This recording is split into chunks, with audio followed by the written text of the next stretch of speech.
الله أكبر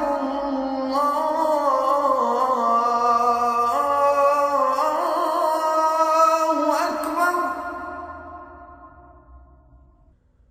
أشهد أن لا إله إلا الله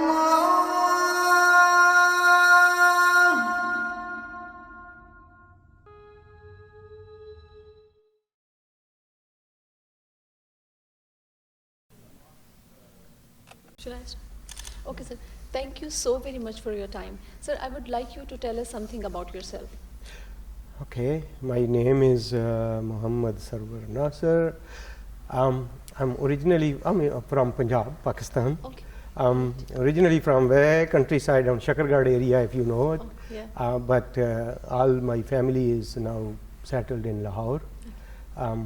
So I was born and raised in Pakistan, studied in Murray College, Sialkot. Then I studied in Islamabad, Qaidian University, Islamabad. I did my master's and I did my MPhil from there in chemistry. Then I came here to study and I finished my PhD in Albany, New York. Then I moved to Johns Hopkins University, did my postdoctoral work, got my green card, my professor sponsored me. And then I moved to Northwestern University in here, in Chicago, in Evanston, Illinois. Right now I'm working at Department of Public Health. It's a state job. I'm the manager of the biggest state lab in Chicago. For last 10 years I've been working on there.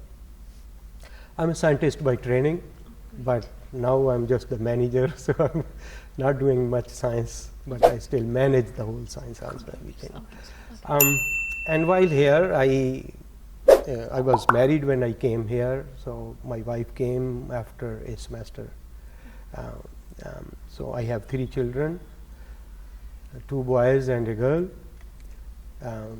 Elder one is married, and my daughter is working, as I said, in Associated Press in Washington, D.C. She graduated from Northwestern University School of Journalism. Youngest one is graduating from college May 11th, in fact. My wife is a school teacher. And so along with that, as soon as we come in this country, we start looking for the masajid, for the mosques. So I got involved in 1992 when I moved here.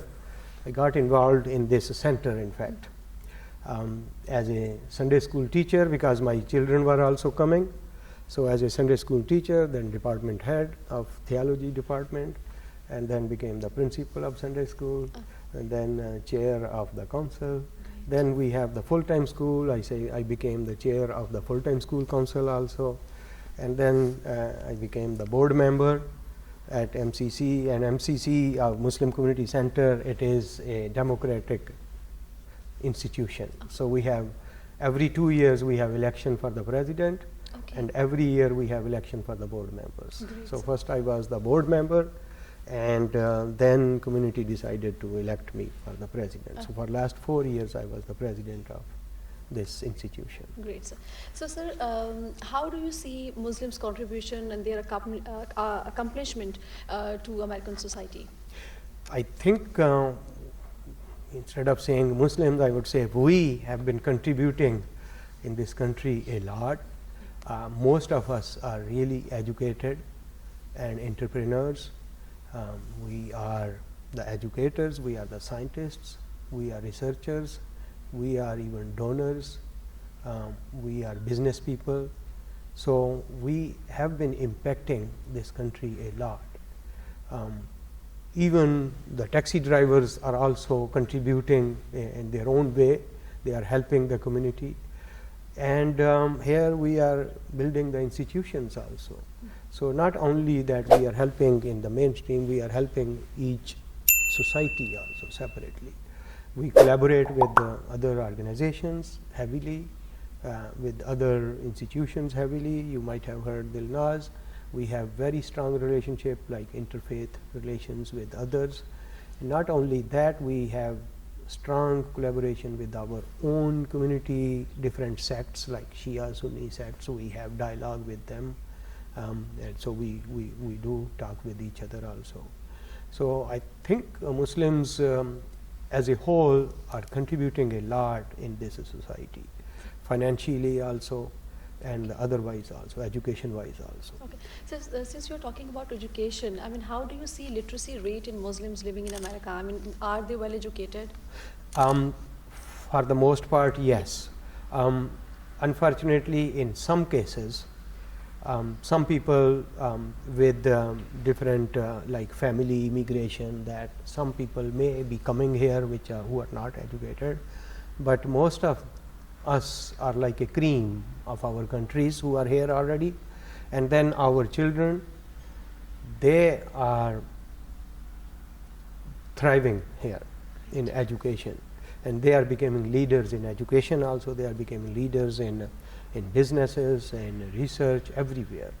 So overall Muslims, not even Pakistanis, overall Muslims in this country are well educated. Okay. And they are well placed also. Okay. So, sir, what should we understand? I mean, is it easy to live here in America being a Muslim?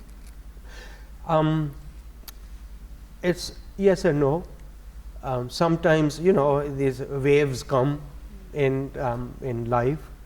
Sometimes some incidents happens somewhere, and Muslims being in minority in here, they do suffer sometimes. But overall, still, there's not many issues. There are not many problems. We live very happily. It all depends again. If we are really successful, then no problem. If we are not, then there might be some issues. But in general, we don't see many problems.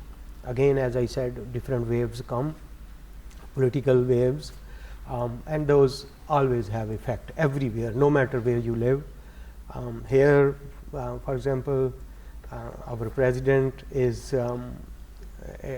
differently thinking, so that affects us, but that could affect us in a positive way also, because let me say in our language, Islam zinda hota hai har Karbala ke baad. तो जब भी कभी हम पे कोई मुसीबत आती है, it wakes us up. So we are, alhamdulillah, we are educated people, we are very wise people, so we learn from some mistakes if we make or somebody else makes, and we thrive based upon that. We learn from there, and then we go from there.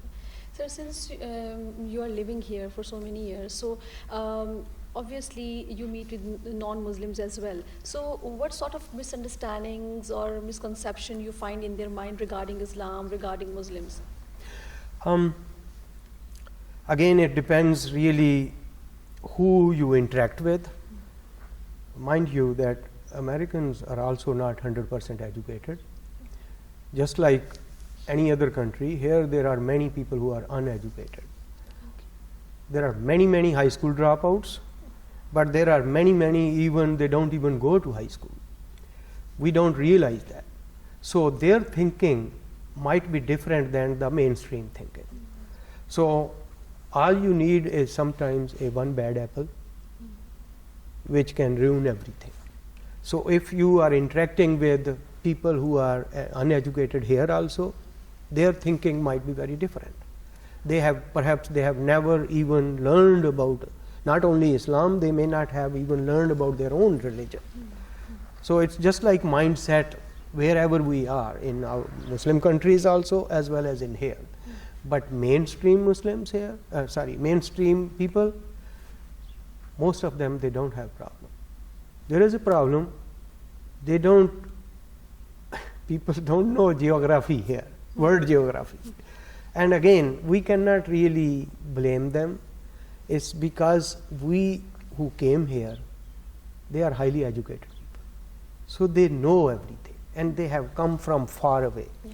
But people here, because the economic situation is relatively better, they have not gone anywhere. So they don't understand the geography, they don't understand the history. Okay, any message to the youth? Okay. So anything would you like to say our Muslim youth? I mean, what's the way forward for them? What's hope for them? I mean, how to keep them away from extremism and drugs? In this country or in general? Overall, in general.